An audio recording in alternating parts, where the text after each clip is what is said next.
Muito bem, meus irmãos, eu saúdo a todos com a paz do nosso Senhor e Salvador Jesus Cristo.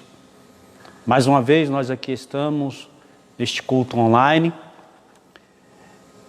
que é de inteira responsabilidade da Igreja Evangélica Assembleia de Deus em Chapadão do Sul, que tem como seu pastor presidente, pastor Daniel Rovani, este que vos fala neste momento, evangelista Eli Barbosa, que mais uma vez, por graça e misericórdia de Deus, vem, amados, através deste culto, meditar com os irmãos, louvar ao Senhor, exaltar ao Senhor pela sua bondade. Queremos que neste momento, você que nos acompanha, curve a sua cabeça juntamente conosco e façamos uma oração. Senhor nosso Deus, nosso Pai que estás no céu. Em nome de Jesus, nós queremos aqui, Senhor, te agradecer por mais um dia, Pai. Te agradecer, Senhor, por tua misericórdia, por tua bondade. Te agradecer, ó Deus amado, por tudo quanto o Senhor tem feito por nós. Os dias são difíceis, Senhor, como diz a tua palavra, os dias são maus, mas o Senhor está assentado no teu alto e sublime trono. O Senhor detém o poder, ó Deus amado, e tudo, Senhor, está sobre as suas ordens. Deus querido, agora neste momento, o desejo do nosso coração, Senhor, é que este teu filho, esta tua filha, Senhor, que nos ouve neste momento, Senhor querido, venha a ser visitado pelo teu Espírito Santo. Que o Senhor, ó Deus, venha abraçá-lo, que o Senhor venha confortar os seus corações, que o Senhor venha estender as suas mãos, ó Deus amado, sobre a vida destes que nos ouvem neste momento. Senhor, que aonde há tristeza, que haja alegria, que onde há enfermidade, que haja cura para a glória e louvor do nome de Jesus. Que onde há medo, Senhor, que haja coragem, Senhor. Senhor, que em nome de Jesus, o teu Espírito Santo, agora neste momento, vai arrancando, Senhor, de cada coração, Senhor, de cada vida angustiada, todo e qualquer mal, Senhor, toda a raiz de medo, amargura, tristeza, Senhor, desespero, desesperança. Senhor, que neste momento as amarras do diabo, Senhor, que tende, na verdade, a prender esta pessoa, Pai amado, e cegar-lhe, Senhor querido, o seu entendimento para que não possa compreender a tua verdade e entender, Senhor querido, o teu amor sobre a vida dela, que essas cadeias agora neste momento caia por terra no poder do nome de Jesus. Senhor, abre os nossos corações, abre o nosso entendimento, Senhor querido, para que possamos entender e compreender a Tua palavra nesta noite. E que esta, Senhor, venha de encontro à minha necessidade e a necessidade deste que nos ouve, Pai amado. Senhor, em nome de Jesus, que os Teus filhos neste momento que oram diante do Senhor, sejam por Ti atendidos para a glória e louvor do nome de Jesus, em nome de Jesus. Meus irmãos, nós queremos fazer uma leitura da palavra de Deus e desde já entrarmos direto para a palavra. Tenho certeza que Deus tem uma palavra toda especial para o seu coração. Tenho certeza que o Espírito Santo de Deus vai falar de uma maneira poderosa. Se você abrir o seu coração, se você entregar a tua alma neste momento, se você entregar o teu espírito, se você inclinar os teus ouvidos para a palavra do Senhor, tenho certeza que alguma coisa o Senhor vai falar contigo. De alguma forma, nesses poucos minutos que aqui nós vamos ter, eu tenho certeza que uma palavra que seja, poderá transformar toda a sua vida. Pois como disse aquele centurião para Jesus, uma só palavra basta. Uma só palavra. Então, atente neste momento para a palavra de Deus. Fale para o Senhor, assim como disse Samuel, fala, Senhor, porque o teu servo ouve. E eu tenho certeza que assim como um pai, que quando o filho lhe pede um pão, ele jamais lhe dará uma pedra, assim também, vosso Pai que estás no céu, jamais negará falar contigo nesta noite. Abra sua Bíblia juntamente comigo, no Evangelho segundo escreveu São Marcos, capítulo de número 4, do versículo de número 35 a seguir. A palavra de Deus no Evangelho de Marcos, no capítulo 4, do versículo 35, vai dizer assim: E naquele dia, sendo já tarde, disse-lhe Jesus, presta atenção, e naquele dia, sendo já tarde, disse-lhe Jesus, passemos para a outra margem. Em uma outra versão diz, passemos para o outro lado. E eles, os discípulos, deixando a multidão, o levaram consigo assim como estava no barco. E havia também com ele outros barquinhos. E levantou-se grande temporal de vento, e subiam as ondas por cima do barco, de maneira que este já se enchia de água. E ele, Jesus, estava na popa dormindo sobre uma almofada. E despertaram-no dizendo-lhe, Mestre, não te importa que pereçamos? E ele, despertando, repreendeu o vento e disse ao mar, cala-te, aquieta-te. E o vento se aquietou, e houve grande bonança. E disse-lhes, por que sois tão tímidos? Ainda não tendes fé? E sentiram um grande temor e diziam uns aos outros, mas quem é este, que até o vento e o mar lhe obedecem? Glória a Deus. Meus irmãos, esse texto é deveras conhecido de toda a igreja, de todo o povo de Deus, de todo leitor da Bíblia.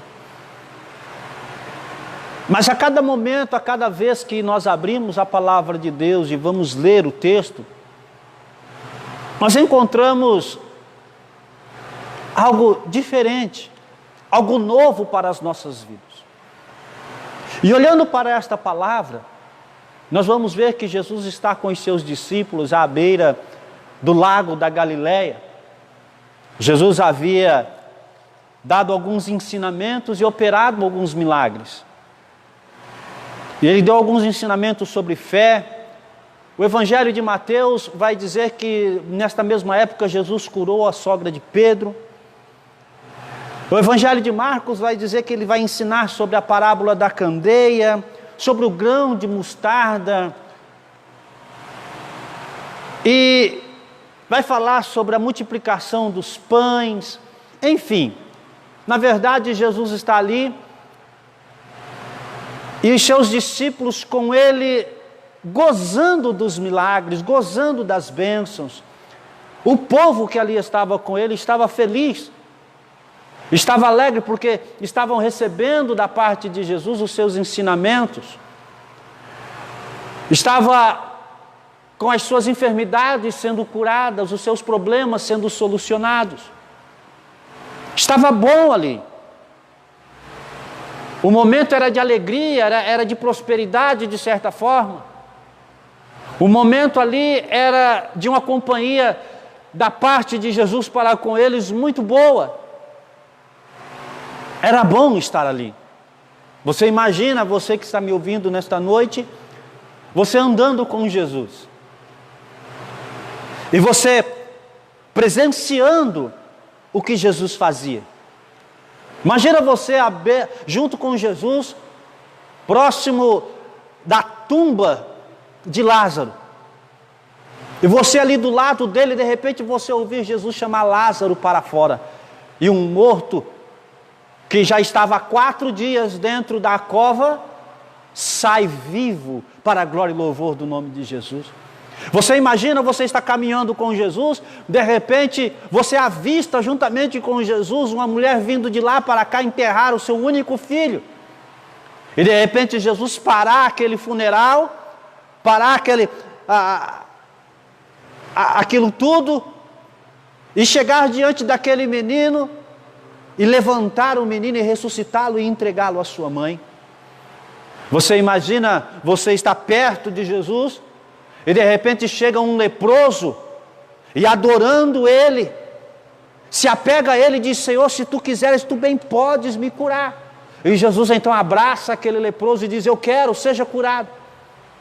Você imagina você estar assentado entre aquela turma de 50 ou de 100, quando Jesus pega 5 pães e 2 peixes, e levanta então esses pães, e levanta as suas mãos, melhor dizendo, aos céus, e dá graça por aquilo que tem, por aquele pouco que ele agora tem. E agora chama os seus discípulos e começa a repartir o pão e diz para eles: olha, vocês vão e entregam.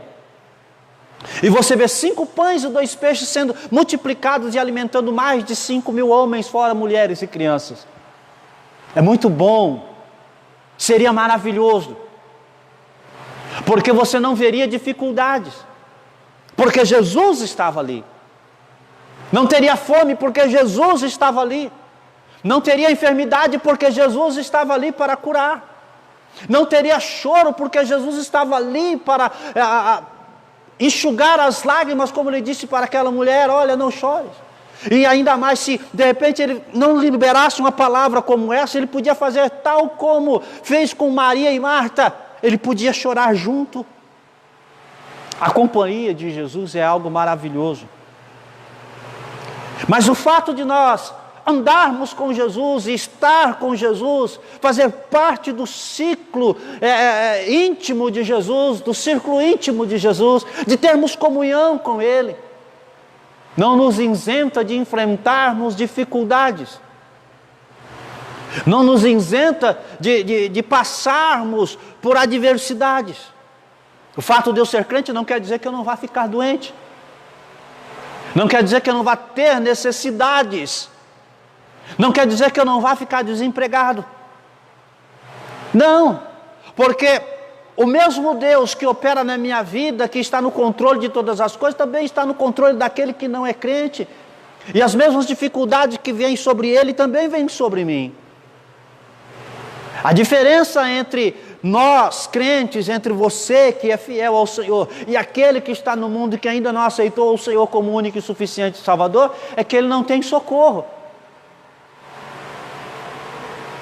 E alguma dessas vezes, por nós estarmos próximo de Jesus, por termos a comunhão com Jesus, pensamos e até entendemos por aquilo que vem se pregando agora nos últimos anos, de que crente não pode passar por dificuldade, que crente não pode passar por adversidade, que crente não pode ficar doente. Isso é balela, na verdade. Porque Jesus disse: olha, no mundo tereis aflições, sereis perseguidos, sereis odiados. Em nenhum momento Jesus disse que eu não ia ficar doente. Em nenhum momento Jesus disse que eu não ia passar por necessidades, fome, que eu não seria acometido por enfermidades. Não. Mas a verdade é que, quando eu estou passando por essas situações, eu tenho que ter em mente, em primeiro lugar, que eu tenho um que está sentado num alto e sublime trono, e que o seu braço não está encolhido para que não possa salvar, os seus ouvidos não estão surdos para que não possa ouvir. Foi ele mesmo que disse: clama a mim, responder-te-ei, e anunciar-te-ei coisas grandes e firmes que não sabes. Eu tenho um socorro, você tem um socorro, que é Jesus. Mas nós não queremos passar por dificuldades. Em um outro texto a respeito deste aqui, eles estavam lá e a Bíblia vai dizer que Jesus obriga eles a entrarem no barco. Aí eu aprendo então que algumas vezes eu sou obrigado. Eu aprendo então que nós algumas vezes somos obrigados pelo Senhor a passar pela dificuldade, a passar pela adversidade. Porque há um propósito nisso. Deus não faz nada sem propósito. Nada, na verdade, saiu do controle da sua poderosa mão. Nas nossas dificuldades, nas nossas adversidades, nos nossos problemas, nas nossas angústias, nas nossas tristezas, nas nossas derrotas até, o Senhor tem um propósito nela. E aqui Jesus vai dizer o seguinte, olha, naquele dia, ou seja, o texto vai dizer o seguinte: já era tarde. Passemos para o outro lado. Algo interessante nesse texto é que o texto nos diz que Jesus então entra com seus discípulos no barco e no meio do mar, de repente no meio do lago da Galileia, levanta-se uma tempestade. Então os discípulos, em dado momento, acordam Jesus, Jesus se levanta, acalma a tempestade e fica tudo bom. Mas algumas coisas nós devemos perceber nesse texto. Algumas coisas que vai servir, na verdade, para mim e para você. Primeira coisa que eu observo nesse texto são 4 grandes coisas. Primeiro, um grande vento. Um grande vento. Segundo, grandes ondas. Terceiro, uma grande tempestade. Se você olhar as 3 primeiras coisas, você vai ver que então não tem jeito. Que o barco vai virar. Que a coisa vai dar ruim. Mas tem uma outra quarta coisa que tem, uma outra quarta coisa grande, muito maior do que um grande vento, muito maior do que as grandes ondas, muito maior do que a grande tempestade que está se levantando neste momento, neste mar. Lá está também o grande Deus. A Bíblia diz que Jesus entrou com eles, estava com eles. Então, se havia um grande vento, se havia grandes ondas, se havia uma grande tempestade, também havia o grande Eu Sou lá dentro. Também havia aquele que é o Criador de todas as coisas, que tem o poder de tudo. Entenda isso nesta noite, meu irmão. Entenda isto. Há grandes dificuldades, há grandes adversidades, há grandes problemas. Mas também há um grande Deus que está no controle da sua vida, aleluia. Há um grande Deus que tem todo o poder sobre a minha e sobre a sua vida. Entenda isso. Aí nós então podemos fazer uma pergunta, o seguinte: por que então veio a tempestade? Jesus não estava lá? Jesus não estava no barco? Muitos já fizeram essa pergunta: por que sofre o justo? Por que crente passa por dificuldades? Não era para passar. Há uma mensagem de supercrentes por aí, irmão. Nós não somos supercrentes, não. Nós somos homens e mulheres falhos, na verdade, diante de Deus. Somos dependentes do Senhor. Por que então veio a tempestade? Primeiro, a tempestade veio porque estava tudo calmo. Estava tudo muito bem. Eu não disse no início que eles estavam se beneficiando dos milagres, das curas. Estava bem. Nós estamos vivendo em uma época que, na verdade, para muitos estava tudo muito bem. Tudo muito calmo. Crentes lights. Vem à igreja a hora que quer. Lembra de Deus lá quando der tempo. Está tudo muito calmo. Muito bem empregado. Tudo muito calmo. Aí vem a tempestade. A tempestade tem que vir, que é para dar uma chacoalhada. Tem que vir. Segundo, por que veio a tempestade? Para provar a nossa fé. Jesus disse: por que temeis, homens de pequena fé? Não tendes fé? Porque uma coisa é eu pregar de fé. Uma coisa é eu cantar de fé. Uma coisa é eu falar de fé. Outra coisa é eu viver essa fé. E nós estamos vivendo em uma época, em um tempo que nós estamos vivendo, estamos passando, o mundo está passando, que agora que é a hora de nós colocarmos a nossa fé em ação. Então a tempestade vem para provar a nossa fé. É nessa hora que, na verdade, eu e você vamos então mostrar a nossa credencial de crente. Vamos chegar diante do trono da graça e falar: Senhor, eu não te sirvo por causa dos bens que o Senhor me dá. Eu não te sirvo por causa da saúde que o Senhor me concede. Eu te sirvo, Senhor, porque eu te amo, porque eu sei que Tu és o meu Deus. Independente de qualquer coisa, se o Senhor fizer, o Senhor continua sendo Deus. Se o Senhor não fizer, glória seja dada ao Teu nome. Terceiro, por que nos sobrevém a tempestade? Para mostrar que mesmo com todo o conhecimento que nós temos, temos que ser dependentes de Jesus. Os discípulos eram exímios pescadores. A profissão daqueles homens, a vida daqueles homens era o mar. Mas independente do conhecimento deles, independente da praticidade que eles tinham, para poder guiar um barco, para poder pescar um lugar certo, pegar na hora certa, ou seja, o caminho do mar eles conheciam como a palma da mão.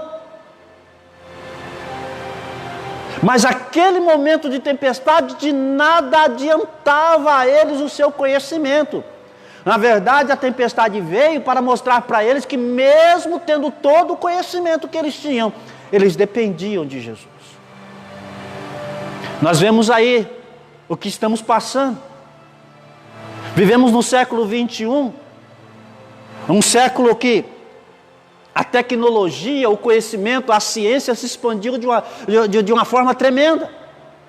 Mas mesmo com todo o conhecimento do homem, mesmo com toda a tecnologia, estamos passando pelo meio da tempestade. Para quê? Porque Deus nos faz passar por ela para lembrar que somos dependentes dEle. Agora é hora de colocar a boca no pó e buscar da parte do Senhor esperança, misericórdia, graça, socorro. Por isso a tempestade vem.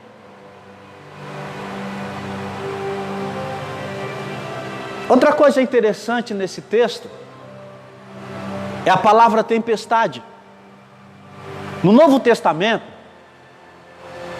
ela tem 3 conotações. A primeira tempestade, a primeira que nós estamos falando aqui, no grego, a palavra tempestade é seismos, que é o mesmo para o nosso português sismos, que nada mais é do que o abalo sísmico entre as placas tectônicas da Terra, que assim forma aquilo que nós chamamos de tsunamis. Forma tempestades e tsunamis, porque as placas tectônicas da Terra se chocam, formando assim o que é chamado então de tsunamis. Esse texto aqui, em particular, é justamente esse, seismos. Uma outra palavra para tempestade é Sheinon, que quer dizer tempo chuvoso. Não era este caso aqui, porque se tivesse só um tempo chuvoso, era fácil de passar, não tem problema. E ainda um outro que é chamado de Tuela, que é o chamado temporal repentino. Dos 3, o único que vai falar sobre um abalo sísmico é aqui.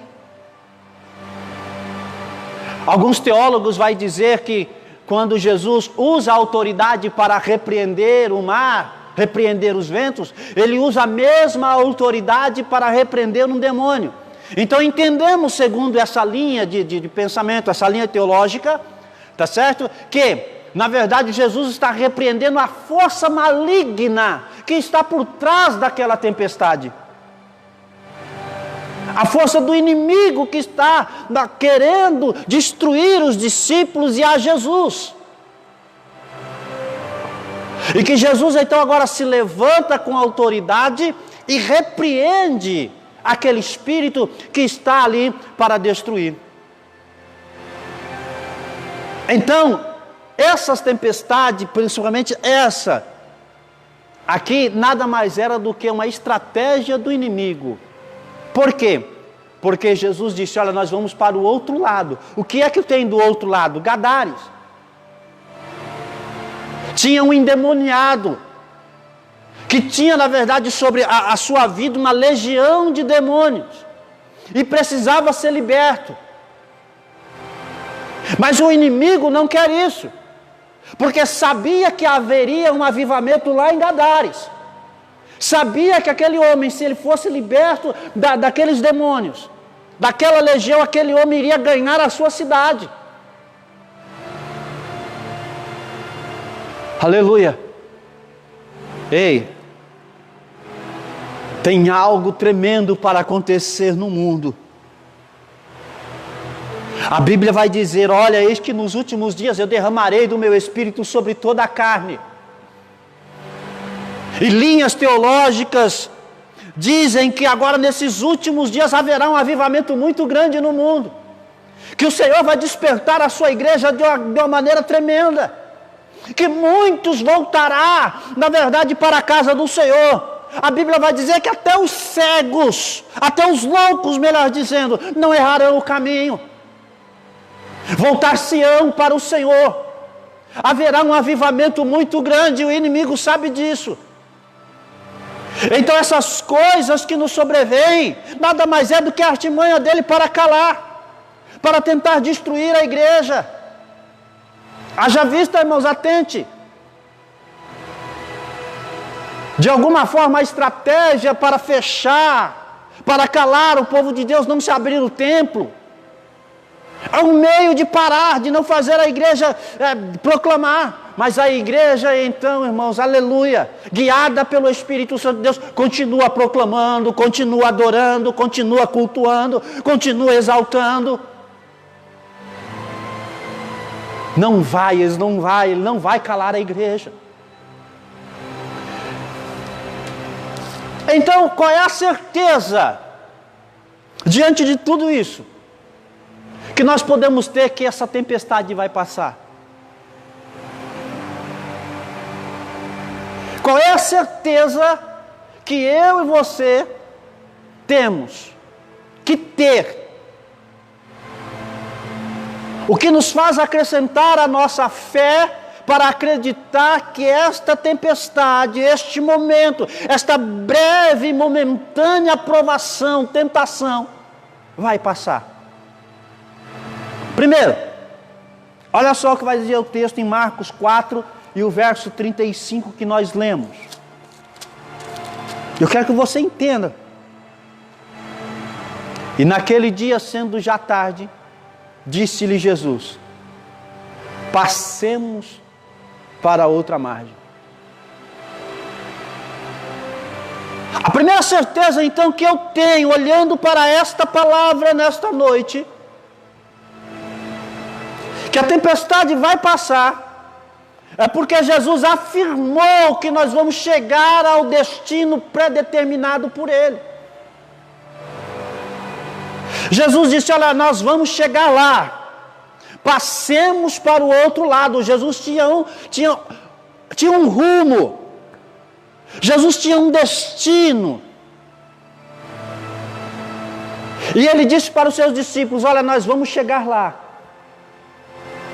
A promessa que Jesus fez para mim, a promessa que Jesus fez para ti, se você o aceitasse de todo o seu coração, de toda a tua alma, com todas as tuas forças, permanecesse fiel, então no dia do arrebatamento você subiria com Ele. Credes em Deus, credes também em mim. Na casa de meu Pai há muitas moradas, se não fosse assim eu vou teria dito. Mas olha, eu vou preparar-vos lugar, e se eu for, eu voltarei, e os trarei para mim mesmo. Quero dizer, Jesus nos prometeu o céu, Jesus nos prometeu a vida eterna, Jesus nos prometeu que nós vamos chegar lá, que nós vamos participar das bodas do Cordeiro, aleluia. Jesus disse, irmão, através do apóstolo Paulo, que isso que é corruptível se revestirá da incorruptibilidade. Seremos transformados, arrebatados em um abrir e fechar de olhos. Não importa, irmão, se vai ser vivo ou de que forma que vai ser. O importante é que nós vamos chegar lá. O importante é que nós vamos chegar lá, irmão, e nós vamos ouvir juntamente com todos os anjos: olha, quem é este? Quem é este que vem chegando aí? Ah, portais eternos, abri agora! Porque o Rei da Glória vai estar entrando juntamente com a sua noiva, e você, meu irmão, você, minha irmã, que está na sua casa, vai chegar lá, porque fiel é o que prometeu. Creia nisso. Creia nisso nesta noite. Você está com a sua passagem paga, o teu passaporte carimbado com o sangue de Cristo para ir morar no céu. Vamos chegar lá do outro lado em nome de Jesus. Por isso que eu tenho certeza que a tempestade vai passar. Segundo, ainda em Mateus no capítulo 8 do verso 23, olha só que algo interessante. E entrando ele no barco. Primeiro Jesus promete que vai chegar lá. Só que ele não manda os discípulos. Aqui vai dizer que ele entra no barco primeiro. Aleluia. Sabe por que eu tenho certeza que a tempestade vai passar? Porque Jesus entrou primeiro.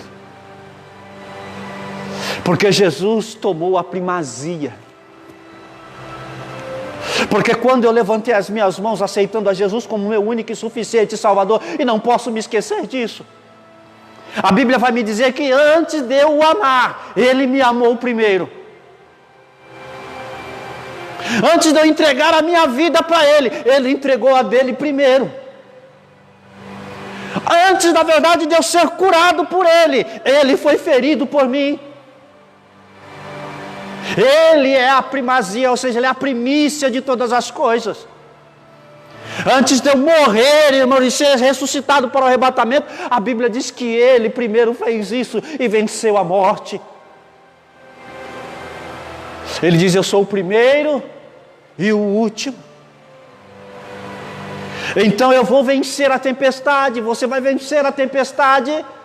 Não é porque você é bom, porque eu sou bom, não. É porque Jesus tomou a frente do negócio. É porque Ele é o nosso escudo. A tempestade vai vir, irmão, vai vir. Não se engane. A tempestade vai vir, o vento vai vir, as trovoadas, a noite vai enegrecer. Só que tem uma coisa: você não vai ser atingido. Você não vai sucumbir a este mar. Você não vai cair e morrer afogado, porque mesmo se você em meio à tempestade chegar a afundar, não te preocupe, meu irmão, porque você vai ver o braço dele ali, ó, aleluia, te estendendo, te levantando, para que você caminhe mesmo no meio da tempestade. Sabe por que você não vai perecer?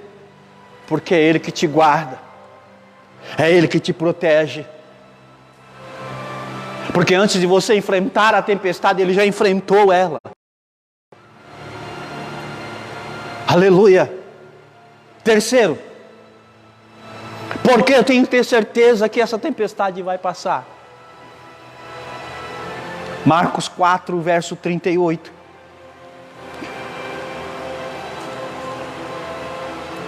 E ele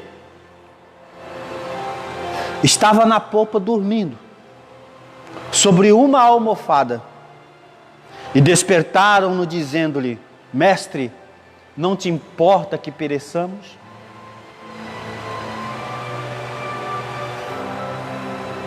Jesus entra no barco. Em um outro texto, diz que ele adormece, cai em profundo sono.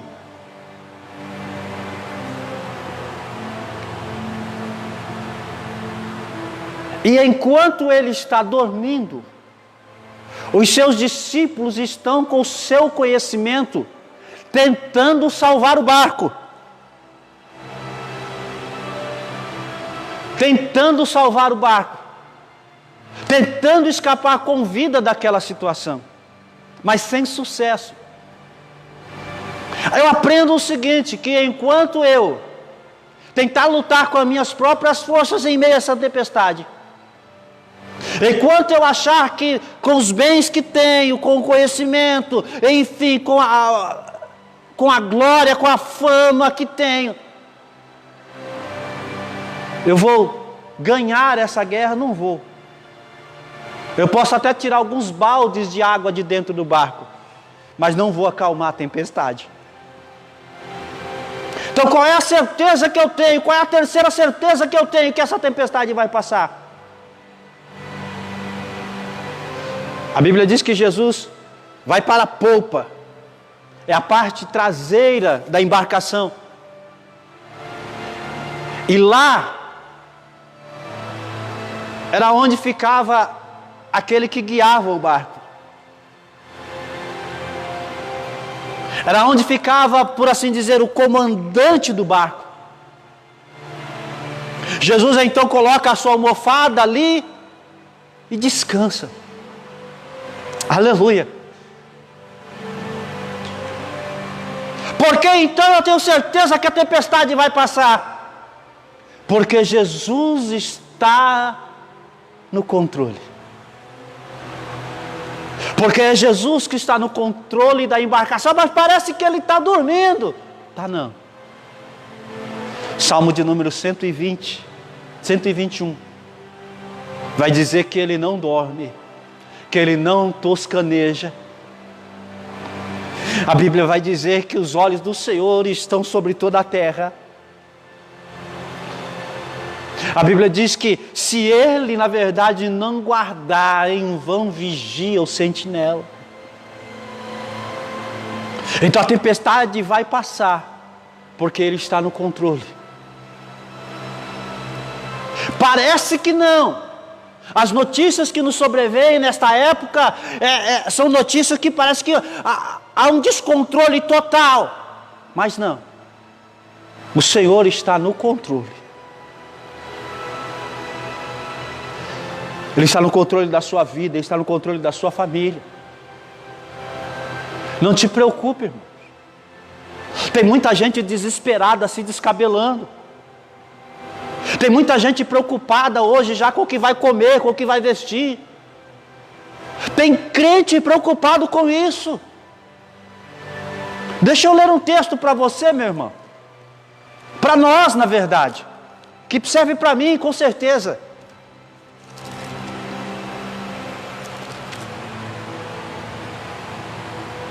Aleluia.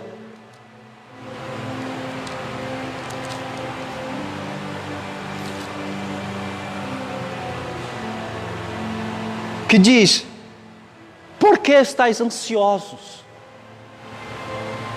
Pelo que haveis de vestir, pelo que haveis de comer. Olhai para as aves dos céus, que não semeiam nem cegam, todavia o Senhor cuida delas.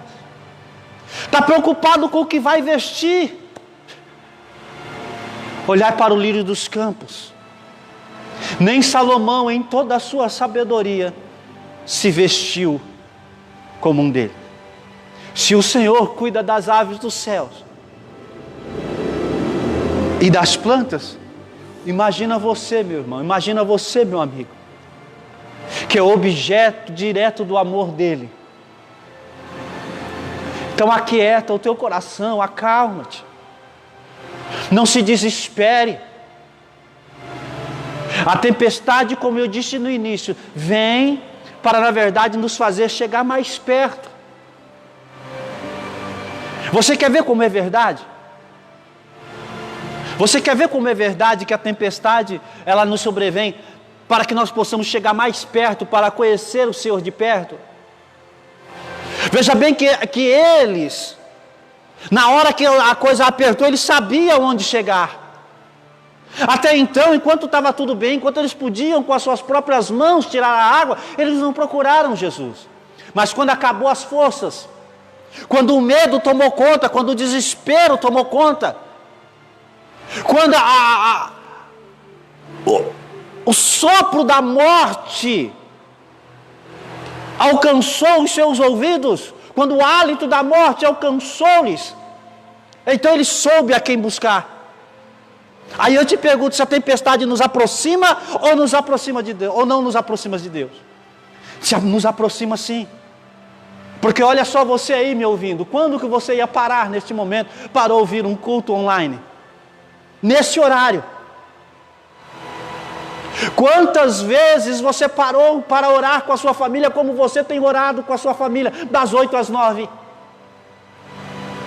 Quantas vezes você desejou tanto estar na igreja, como você tem desejo agora? Quando foi que a tua alma ansiou por uma palavra, por estar no conjunto do círculo de oração da mocidade? A você, pregador da palavra, está sentindo falta de ministrar a palavra? Sabe o que é isso? É porque na bonança nós deixamos Deus de lado, mas agora no meio da tempestade estamos tal como esses homens. Senhor, Senhor, não te dá que pereçamos. Estamos clamando ao Senhor, estamos cantando ao Senhor, estamos louvando ao Senhor, estamos adorando ao Senhor, mesmo em meio à tempestade. Ou seja, a essa tempestade, irmão, ela vai passar. Ela vai passar. Mas também ela está nos fazendo ser mais crentes. Está nos fazendo olhar para o nosso próximo com um olhar de mais amor. Está nos fazendo mais sábios para entender qual é a boa, perfeita e agradável vontade de Deus. Entenda que na verdade Deus está lhe atraindo. Está lhe atraindo para Ele. E a tempestade é o meio que Ele nos traz. Os problemas, haja visto Israel. O Senhor sempre mandava alguém para ir lá para que Israel se voltasse ao Senhor. E o momento que nós estamos passando é o momento, na verdade, de voltarmos para Ele. Porque Ele está nos atraindo pelo seu amor. Ele não vai nos deixar perecer na tempestade. Sabe por quê? Quarta coisa, e aqui eu termino. Está em Marcos 4:39.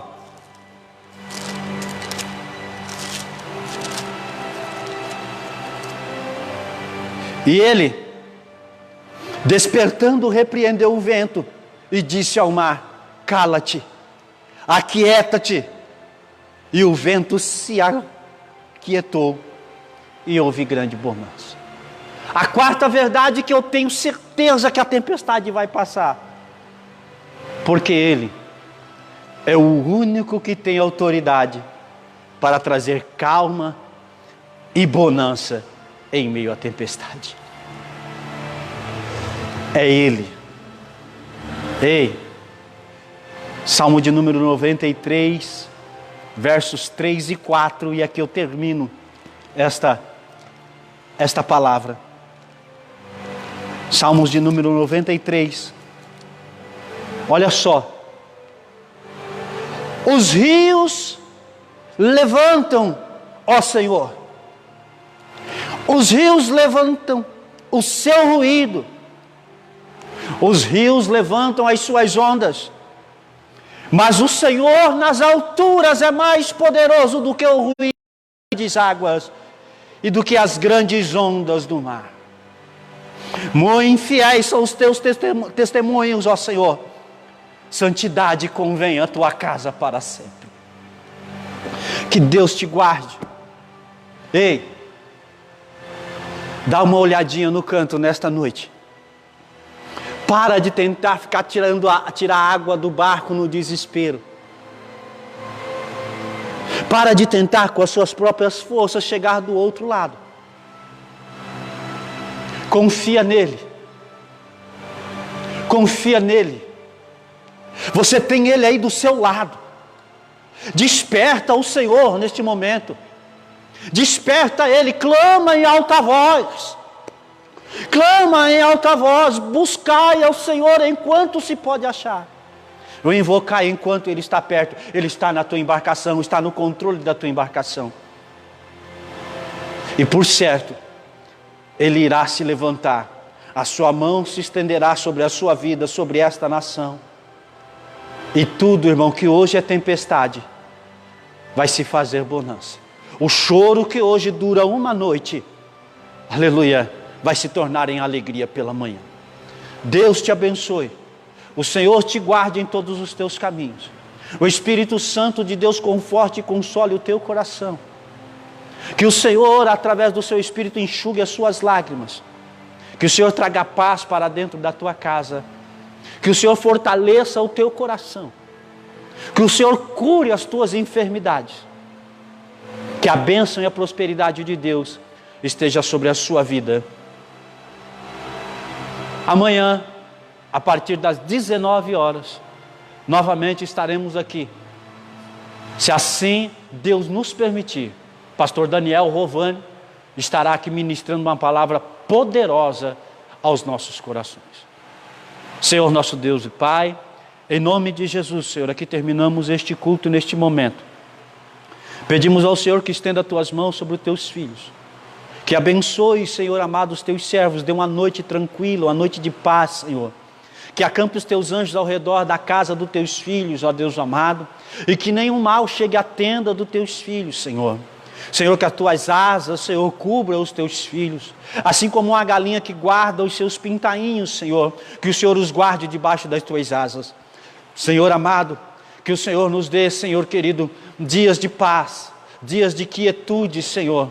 Que o Senhor acrescente a nossa fé, que o Senhor nos fortaleça e nos ajude a passar por essa tempestade, Senhor, para que possamos chegar do outro lado, Pai amado, assim como o Senhor nos prometeu. É o que nós te pedimos e te agradecemos, em nome de Jesus.